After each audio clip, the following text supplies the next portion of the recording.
The Galactic Council had made many mistakes in its 12,000-year history, but none would prove as catastrophic as their treatment of humanity. Ambassador Jakrath stood before the crystalline viewing port of the Council station, watching the blue marble called Earth spin peacefully below. His chitinous exoskeleton clicked with satisfaction.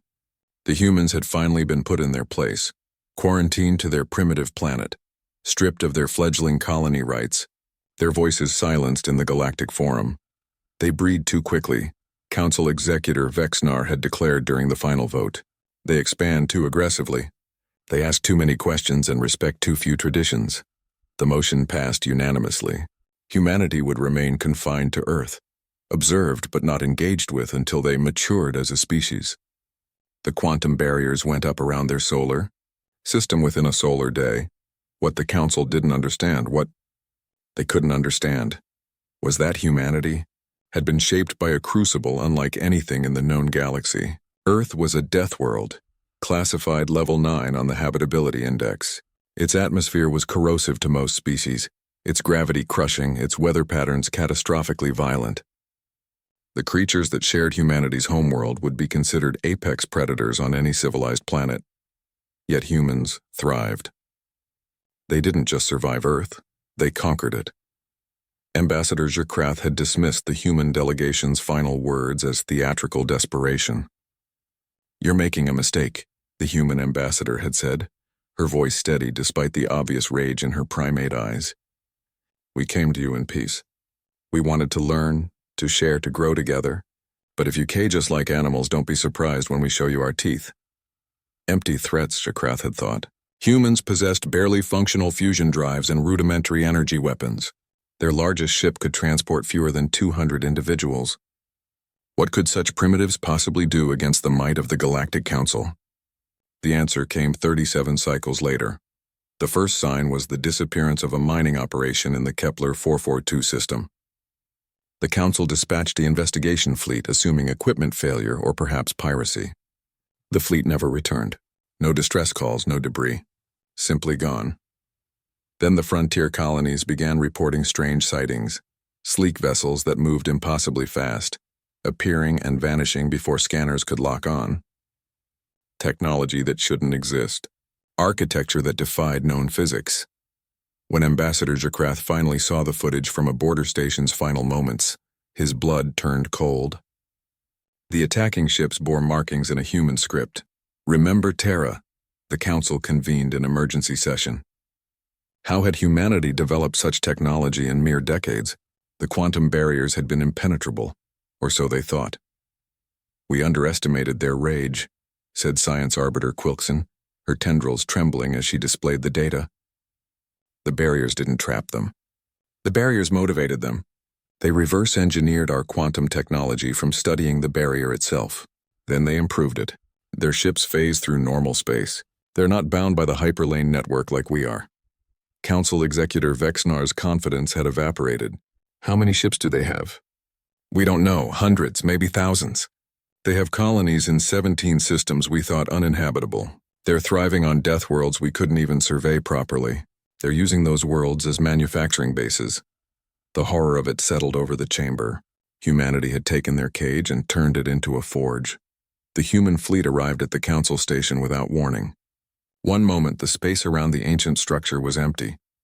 The next, it was filled with warships that hummed with barely contained power. The communication came through on all frequencies. The human ambassador, the same woman who had warned them, appeared on every screen in the station. "People of the Galactic Council," she began, and Jakrath was struck by how much harder her eyes had become.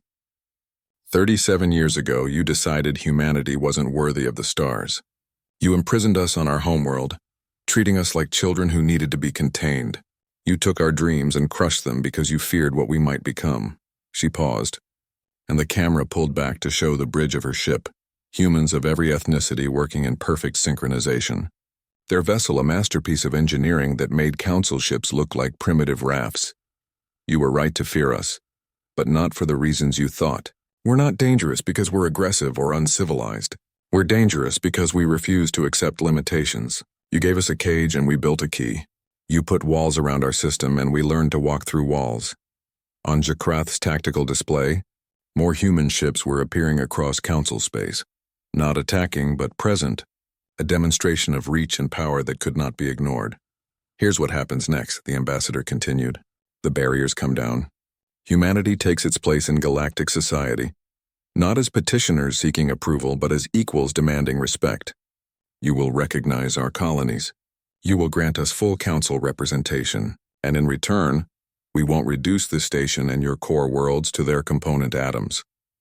Vexinar moved to activate the station's defenses, but Quilkson stopped him with a tentacle across his control panel. Don't, she whispered. Their weapons are decades ahead of ours now. We can't win. The ambassador's expression softened slightly. We didn't want this. We came to you in peace, remember? We wanted to learn from you, to join the community of spacefaring species. You forced us to become something else, so this is on you. She leaned forward and her final words echoed through the station with the weight of prophecy. Earth's fury shook the stars because the Galactic Council forgot a simple truth. Humanity doesn't ask permission to reach for greatness. We take it. Today you learned that lesson. Don't make us teach it again. The transmission ended. The human fleet held position, waiting. In the council chamber, Ambassador Jakrath looked at his fellow counselors and saw his own defeat reflected in their faces. They had caged a predator and forgotten that predators, when cornered, don't surrender. They evolve. The vote to grant humanity full council status passed unanimously. This time, with humans watching from their warships overhead, there was no question of the outcome. As Jakrath watched the human ships phase away, disappearing into whatever space they now called home, he understood the true cost of the Council's arrogance. They hadn't just underestimated humanity's technological potential. They had underestimated the fury of a species that had clawed its way to sapience on a death world, survived every extinction event their violent planet threw at them, and still chose to reach for the stars. The Galactic Council had tried to teach humanity humility. Instead, they had unleashed something the galaxy had never seen. A species that turned every obstacle into an opportunity, every cage into a crucible, and every setback into a stepping stone toward ascendancy. Earth's fury had indeed shaken the stars, and the galaxy would never be the same.